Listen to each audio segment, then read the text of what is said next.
So flipping the funnel, what's your concept on that?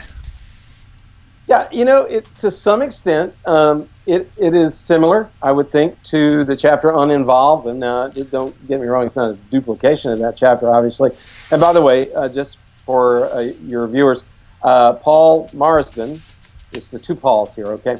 Paul Marsden, who's actually in the UK, he wrote the first 10 chapters, and then in the introduction, I wrote the last 10 chapters in the epilogue. So we broke the book down that way. But when we're talking about flipping the funnel, I think we're talking about maybe a couple of things.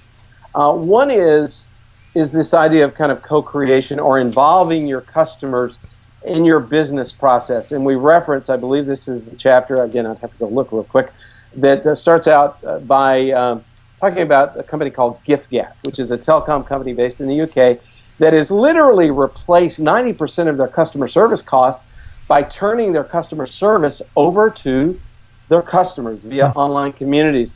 And so their customers are involved in the R&D process. They're involved in the customer support process. And one of the ways that giffgaff gets its message and involves customers in the sales process is allow customers to literally be sort of on-the-ground salespeople, buzz marketers, if you would, and for referring their friends and family to giffgaff, they do get a reward, and it's a monetary reward that they can apply toward their own phone bill. So for giffgaff, this has been a very smart decision.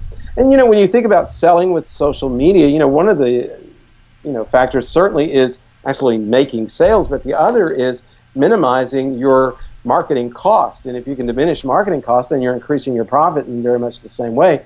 And that's what giffgaff has done. And so I think when we're talking about flipping the funnel, to some extent we're talking about opening,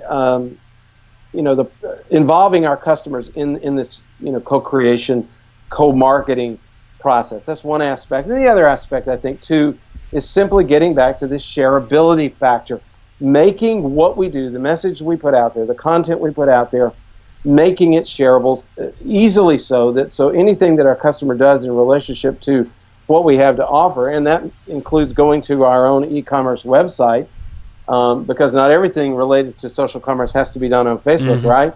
A lot of it is, not just simply shopping where you socialize, but also socializing where you shop. And so, creating capabilities on your e-commerce site that allow for easy sharing, that too, I think, is to some extent flipping the funnel. And then to your point of aligning your marketing spend to where, to what's already going on. I mean, if most of your business is coming from existing customers, then obviously you need to play to them more so than trying to just focus on new customers.